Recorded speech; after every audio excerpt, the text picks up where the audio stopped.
आज की कहानी है खामोशियाँ। अरे सुन प्रेम, तुझे उस लड़की का नंबर मिला क्या?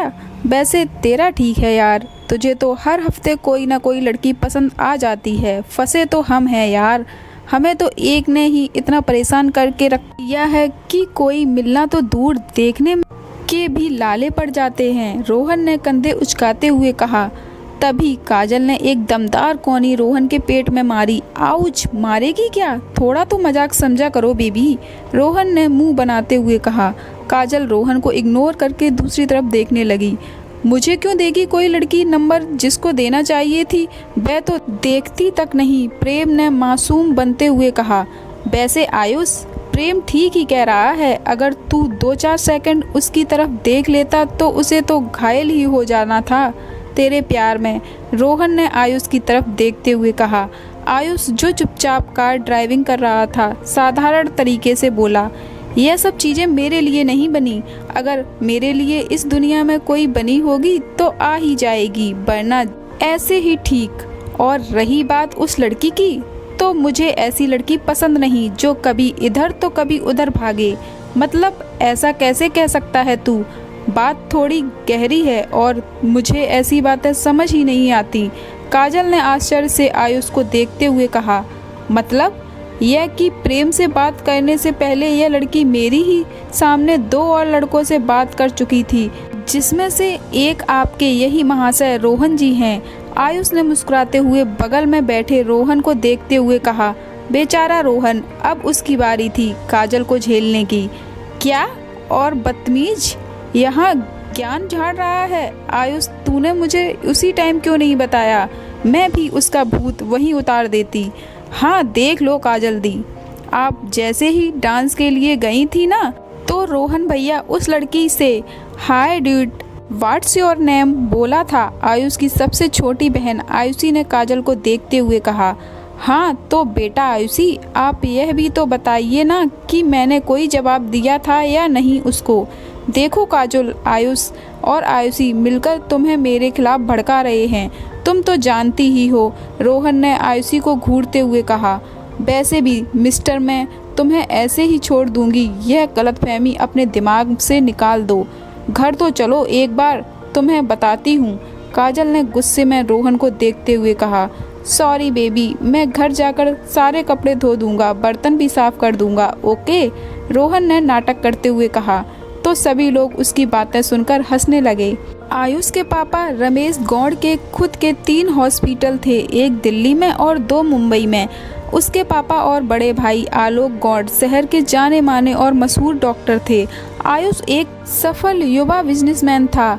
यह 4 भाई थे, जिनमें आलोक सबसे बड़ा और शादीशुदा था। फिर आयुष, प्रेम और आयुषी, रोहन और काजल, और उसके बचपन के दोस्त हैं 2 दोस्त और हैं, शिवम और ऋतु।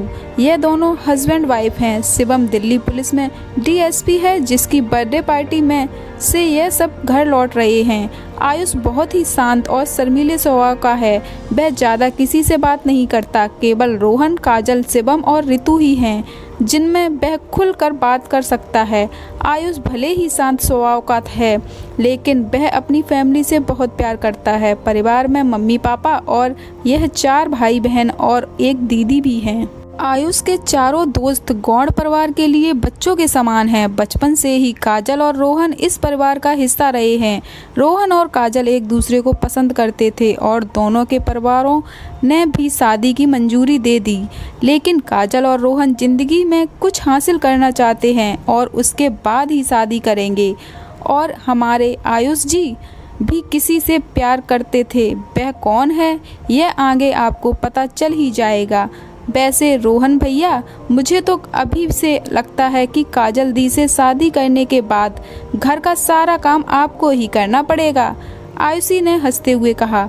अरे आयुषी, पता है लड़कियों का तो अकाल सा पड़ गया है आजकल, भाव ही नहीं देती, इसलिए मैंने तो अब सोच लिया है कि जो मिल चुकी है बस उसे ही कैसे भी करके संभाल लेना है, रोहन ने हंसते हुए प्रेम की तरफ देखकर कहा, जो चुपचाप बैठा हुआ है। तभी एकदम जोर से झटके के साथ गाड़ी रुक जाती है।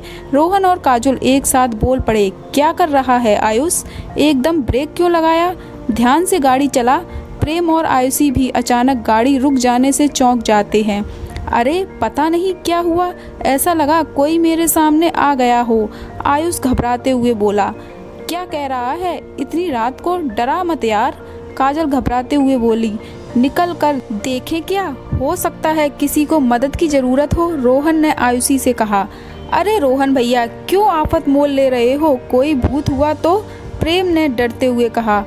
प्रेम पागल है क्या, अगर किसी को सच में चोट लगी हो तो हमें बाहर निकलकर देखना चाहिए, आयुषी ने संयम रखते हुए कहा।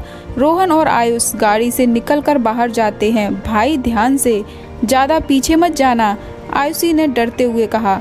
आयुष और रोहन जब गाड़ी के पीछे जाते हैं तो वहाँ पर एक लड़की औंधे मुंह पड़ी रहती है। कुछ दूरी पर उसका एक छोटा सा बैग भी पड़ा था। थोड़ी देर बाद प्रेम भी उन दोनों के पीछे आ जाता है। आयुष और रोहन दोनों मिलकर लड़की को सीधा करते हैं।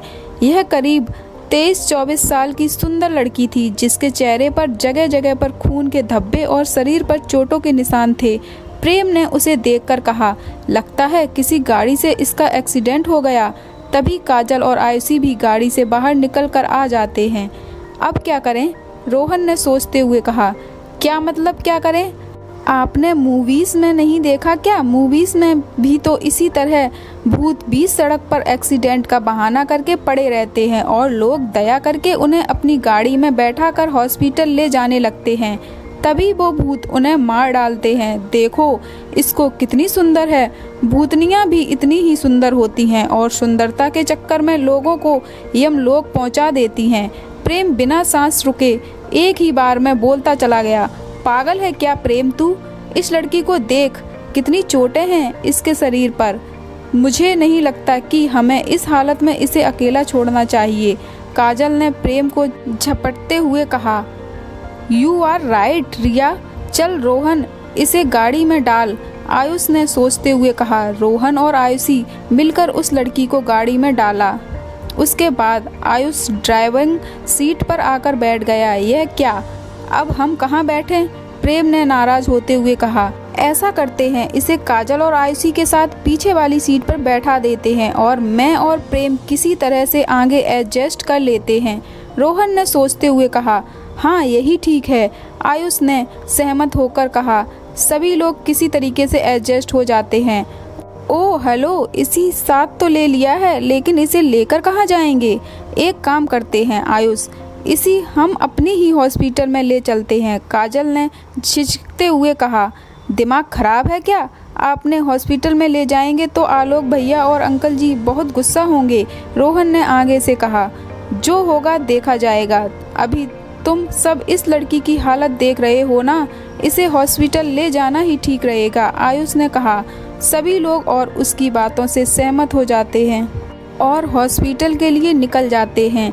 कुछ समय बाद इस कहानी का सेकंड पार्ट सुनने के लिए कमेंट बॉक्स में कमेंट जरूर करें। यह कहानी आपको कैसी लगी और इसी प्रकार की कहानियों को सुनने के लिए मेरे चैनल को सब्सक्राइब, लाइक एंड कमेंट करें। Thank you for watching.